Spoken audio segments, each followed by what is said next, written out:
რას დავდივით, იმაზე რაც ვაკეთებ და იმაზე მოკლედ დროში. შეიძლება მართლაც ევროპაც გავავოცოთ. Поздравляю весь личный состав. კარგი მანევრია ძალიან. დიაპოლოვაში გადაცემდა. ვაშა გადაცემის სახელით მოგესალმებით. თენგიზ გოგოტიშვილი. გვიყურეთ, მოგვიწონეთ და გამოგვიწერეთ ყველა პლატფორმაზე. YouTube-ზეც, Facebook-ზეც, Instagram-საც და TikTok-ზეც.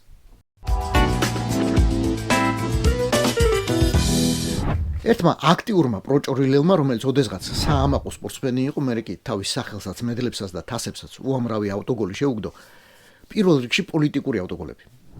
მემუარებს მიიღო თურმე ხელი. ახლა ინტერვიუში გაიხსენა, როგორ გააჩერა ომი 2008 წელს. ერთ ამბავს მოგიყვებით. 2008 წელს საქართველოში ომი იყო, საშინელი სიტუაცია იყო. ბერლუსკონისთან მივედი, რადგან ვიცოდი, რომ პუტინთან კარგი ურთიერთობა ჰქონდა. ვკითხე, თუ შეეძლო რამის გაკეთება. მას დაურეკა და მალევე მშვიდობის ხელშეკრულებაც გაფორმდა. ჩემთვის სილვიო მხოლოდ დიდი პრეზიდენტი და პოლიტიკოსი არ იყო, ის უპირველეს ყოვლისა დიდი ადამიანი იყო. შენ კი გეცოდინება ჩემო ავტოგოლ. სახარებაში წერია, ნეტარ არიან მშვიდობის მყოფელნი, ვინაიდან ისინი ღვთისძეებად იწოდებიან. დაასტურგეთყვი. ნეტარ ხარ და ღვთისძე თუ არა ბორისის ძეთ ბორისოვიჩად მაინც იწოდები. თუ ეგ ყველაფერი მართალია. არა, განარამე საფუძველი მაქვს, არ დავიჯერო, რომ წიხლით შეანგრია ბერლუსკონის კაბინეტის კარი. აი, ჯიქურ მიაჭერი და დაადექი თავს, ახლავე დაურეკე იმ შენ ძმაკას და გააჩერებინე ომიო. მერე ერთუერ ვაფანკულუც დააყოლე ალბათ. არ მაქვს საფუძველი ეს ამბავი არ დავიჯერო, მაგრამ კითხვა მაინც მრჩება ეს ოხერი და ვის ვკითხო თუ არა შენ. 2008 წლის აგვისტოში ბერლუსკონი იყო იტალიის პრემიერ-მინისტრი. რომში იჯდა, სასახლეში. თქვათ ჩამოდიოდა მილანში თვეში ერთხელ. და ვთქვათ, მაინც და მაინც აი მაგ მომენტში შეუვარდი კაბინეტში, ან სახლში. ვთქვათ, დაცვა არ გაგაჩერა. ვთქვათ, კარაბინერებმა არ გესროლეს. ვთქვათ, მიაღწია იტალიის პრემიერ-მინისტრამდე. იღებ მის სამთავრობო ტელეფონს, აჩეჩებ ყურმს და მკაცრად ეუბნები. ახლა ვეურეკავ იმ შენს მკოლელ ძმაკაცს და ეუბნები გააჩეროს ომი. ისიც იღებს და რეკავს. რას ეუბნება და როგორ ეგ არ ვიცით. იმიტომ რომ არ გვეუბნები, მაგრამ შენი ინტერვიუდან ირკვევა ისე ეუბნება რომ ომი ჩერდება. ავტოგოლასთან ერთად ახლა უკვე სილვიო ბერლუსკონის ნეტარია და ვლადიმერ პუტინიც. რაკი ომი თურმე ამ სამს გაუჩერებია. და აი ზუსტად მან ვიჭედები. ჩემი ლოგიკა იჭედება. არა, შენი ლოგიკა იჭედება. პუტინთან რატო დაარეკინე? პუტინი რა შუაში იყო? ომი ხო მაგას არ დაუწყია. დაგავიწყდა და ვინ დაიწყო ომი? გაგახსენო?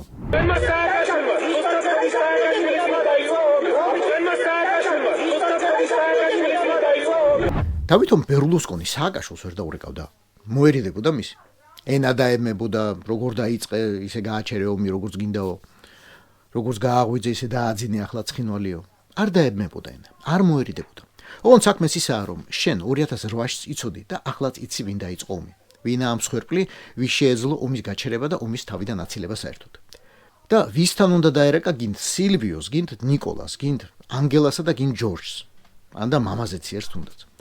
უბრალოდ მაგას ხომ ახლა ვერ იტყვი. უბრალოდ სულით ჩასრული პუტინისტი ხარ და ამბობ მხოლოდ იმას, რის თქმის ნებასაც ქრთავენ იმ მომენტში. 100 კაცი ყავს დასაქმებული პიარ სამსახურში, ჩვენს ხარჯზე. ერთმა როგორ არ გითხრა ის, რაც ახლა მეკითხარი. ერთმა როგორ ვერ შემოგაპარა, დაგცინებენ და გათრევენო. აი, ერთი მაინც როგორ ვერ მიხვდა, რომ ეგ ვითო მემუარები კიდევ ერთი ავტოგოლი გახდებოდა შენი პოლიტიკური კარიერის უკვე დაისზე. მით უმეტეს აი ახლა, როცა მთელი მსოფლიო ეპსტეინის ფაილებს განიხილავს, შენ კი ცხვირში პიტნად მაინც და მაინც ბერლუსკონის კაიკაცობას ტენი.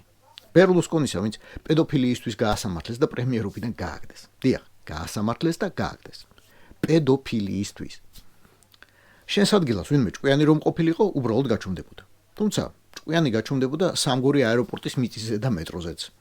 თავის დროზე. ვარკეთილის მიწისქვეშა მეტროს რემონტზეც, ვაკის პარკის გაუთავებელ რეაბილიტაციაზეც, დიღმის ჭალებზეც, იპოდრომის პარკზეც, ჩუღურეთის ქუჩების გენერალურ რეაბილიტაციაზეც, პარკინგის მოგვარებაზეც და ბევრ სხვა რამეზეც. მართლა ჭკვიანი ბოლო არჩევნების მომენტით ისარგებლებდა და უხმაუროდ საერთოდ ჩახტებოდა რუსული გემიდან, რომელიც აუცილებლად ჩაიძირება. მაგრამ მე ჭკვიანებზე მაქვს ლაპარაკი ავტოგოლ და შენზე ნუ მიიღებ. შენ გააგზელე ხუტბის შესხმა პედოფილებისთვის.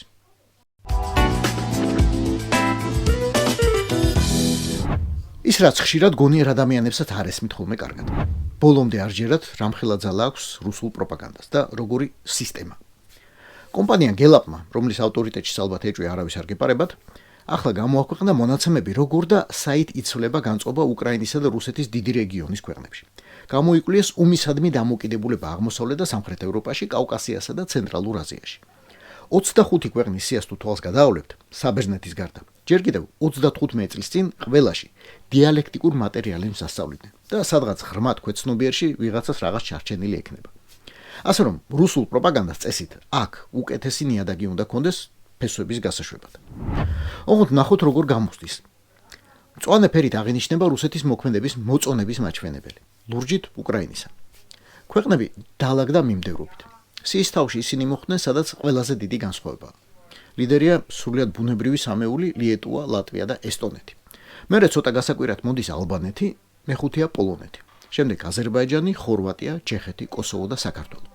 ჩვენში პუტინს ემხრობა სულ 6%. სამაგიეროდ უკრაინის პოზიციას ეთანხმება 26. საშუალო სტატისტიკურად ეს კატასტროფა არაა. უკრაინა ამ გამოკითხვაში სიმპათიის საშუალოდ 24%-ს იღებს. მაგრამ გელაპის მკვლევარები საგანგებოდ უსვამენ ხაზს, რომ ჯერ კიდევ 2024 წელს საქართველოში მხარდაჭერა იყო 10%-ით უფრო მაღალი. და ესაა ჩემი მთავარი სათქმელი ახლა. დამოუკიდებელი მედიის გაჩუმებისა და მხოლოდ კოლექტიური ნადეჟდას გაჯეჯილების ფასი საქართველოში. ასე გამოითქმის პროცენტებში ტვინების გამორეცხვის სტატისტიკა. ეგ კი კარგად იციან რუსებმა, მართლა კარგად. ამას და ამიტომ აკეთებს ბორია რუსი, სრულიად მიზანმიმართულად. ბოლომდე თუ ვერ დაარწმუნებს ყველას თავის ისტორიაში ან პუტინის კაიკაცობაში, ეჭვს მაინც გაუჩენს. კი, მაგრამ რა ალტერნატივა მაქვს? ისინი ვინც უპირისპირდება, ამათ ჯობიან? ეს ეჭვი მუშაობს მაშინაც, როდესაც გეკითხებიან კვერცხის გაიაფების გჯერა თუ არაო. და მაშინაც, როდესაც გეკითხებიან ლეგიტიმურია თუ არა პარლამენტად წოდებული ბანდაო. მაშინაც, როდესაც კითხავენ უკრაინას უჭერ მხარს თუ რუსეთსო. ეჭვი უკვე პოზიციაა. ეჭვი უკვე რუსის არ ბორის ივანაშვილის გამარჯვებაა. ეგ ეჭვი ამართლებს ყველა თეთრსა და დოლარს, რომელიც ამ წლების განმავლობაში თეთრად თუ შავად ჩაასხეს ნადეჟდაში, შალავატივიში, რუსთავიორსა და მასობრივი ზემოქმედების რაღაც სხვა ასავალ-დასავალებში. ცალკე ასახსნელია სიის შუა ნაწილი, სადაც უკრაინის მომხრეთა და პუტინის მოყვარულთა შორის განსხვავება 10%-ზე ნაკლებია. თვითონ გელაპი გამოყოფს ორ ქვეყანას, უნგრეთსა და სლოვაკეთს.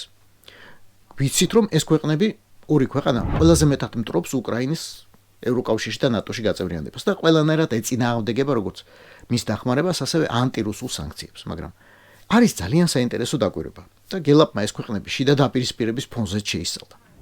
აღმოჩნდა, რომ ფიცოს ოპოზიციონერთა შორის კიევს ემხრობა 45%, მოსკოვს კი სულ 3%. ორბანის ოპოზიციაში კიევს ამართლებს 41 და მოსკოვს 13. ისევ სიის თავში დაუბრუნდეთ. განა ლიეტუვაში, ლატვიასა და ესტონიაში დღეს აღარაა ცოცხალი ის ხალხი, ვინც ოდესღაც დიამატი და ისტმატი ისწავლა, პოლიტეკონომია ჩააბარა ან პარტისტორია დაიზუთხა. მაგრამ ეს ქვეყნები წლებიან მიზანმიმართულად მუშაობენ რუსული პროპაგანდის ფესვების დაჩეხვასა და ამოძირკვაზე.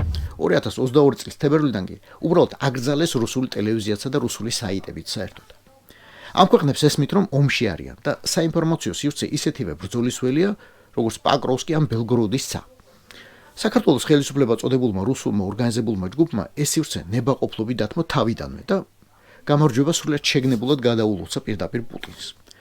მე გაგახსენებდით მაგალითად ტელევიზია პიკის დახურვას, თუ აქვს აზრი დღეს რაიმე შეხსენებას თქვენთვის. რუსთავიორის წართმევას, მთავარი არხის დახურვას, ტევ1-ისა და ფორმულა სპონსორების აორთქლებას. ნებისმიერი დამოუკიდებელი მედიის მიიყვანას შიმშილისა და უკვე დახურვის ზღვართან. დიახ, აი ეს ყველაფერი რუსობაა. ეგ ყველაფერი რუსეთია. ეს ადამიანების დატოვება არჩევანის გარეშე. ან საერთოდ არაფერი წაიკითხონ, არაფერს უყურონ, არაფერს უსმინონ. ან უბრალოდ გაწირონ თავი შათირიშვილ ჯაჯანიძე ანიკაშვილის საინფორმაციო აჯანყებისთვის, რომელიც სხვა არაფერია თუ არა მიზანმიმართული ფსიქოლოგიური ტერორი ადამიანებს. გელაპის კვლევის მიხედვით, საით მიდის საქართველოს, რომელმაც 2 წელიწადში 10% დაკარგა. მიდის ტაჯიკეთისკენ, ან ყირგიზეთისკენ, სადაც ადამიანები უკვე დატოვეს საინფორმაციო ალტერნატივის გარეშე. დიახ, რიცხვებში ასე გამოიყურება ანიკაშვილიზაცია და შათირიშვილიზაცია. ეგ არის ალტერნატივა. მეორე პოლუსი იმ საზოგადოებისა, რომლებიც პოლიტიკური ევროპის ნაწილები უკვე არიან. რა ვიცი, ამას ქვია არჩევანი. რაიმე მხარე ჯერ კიდევ გვაქვს ეს არჩევი, ან რაიმე პერსპექტივა საერთოდ.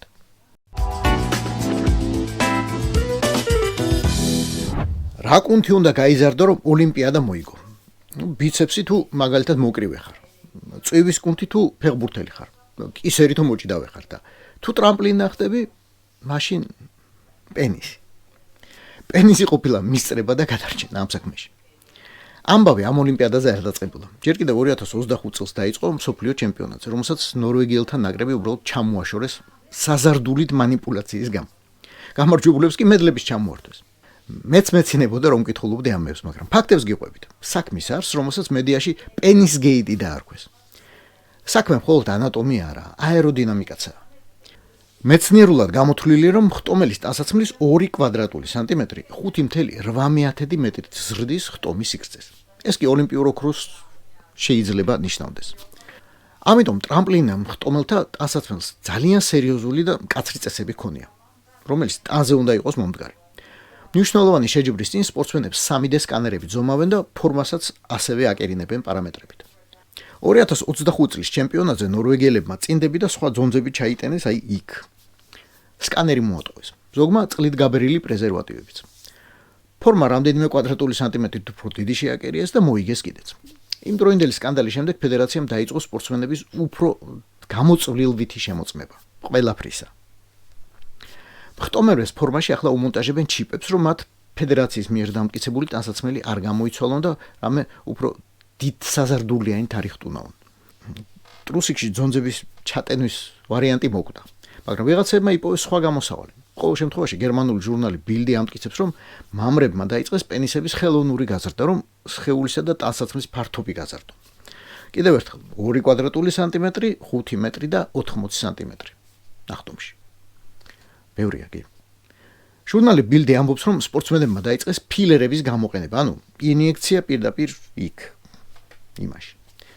მაგრამ სპორტული ფედერაციის გარდა მაგ საქმეს ექიმებმაც ეჭვის თვალით შეხედეს. ტუჩების დასაბერად თურმე საკმარისია 1 ან 2 მილილიტრის ინიექცია. პენის კი, საჩემპიონო ზომამდე რომ დაბერო 40 მილilitrამდე დასჭირდება. განგრენების და რაღაც უბედურებების დიდი რისკით. სადემონსტრაციოდ ესაა 20 მმ-იანი შპრიცი. და 2 ამდენი გინდათ. და რომელი გაუძლებს 2 ამდენს. პირდაპირ იქ. მე პას. თქვენთვის დამითმია ჩემპიონატების, ოლიმპიადების და მედლებიც. თქვენ ეგ მედლები შეგიძლიათ კისერზე ჩამოიკიდოთ. მე კი თქვენთან ბოდიში და დავიკიდებ. ეს იყო ვაშე გადაცემა. თენგიზ გოგოტიშვილთან. გვიყურეთ, მოგვიწონეთ და გამოგვიწერეთ ყველა პლატფორმაზე: YouTube-ზე, Facebook-ზე, Instagram-სა და TikTok-ზე. რაც დავდიდით, იმაზეც ვაკეთებ და იმაზე მოკლედ დროში. შეიძლება მართლაც ევროპაც გავავოცოთ. Поздравляю весь личный состав. კარგი მანევრია ძალიან. Я помню ваши გადაცემა და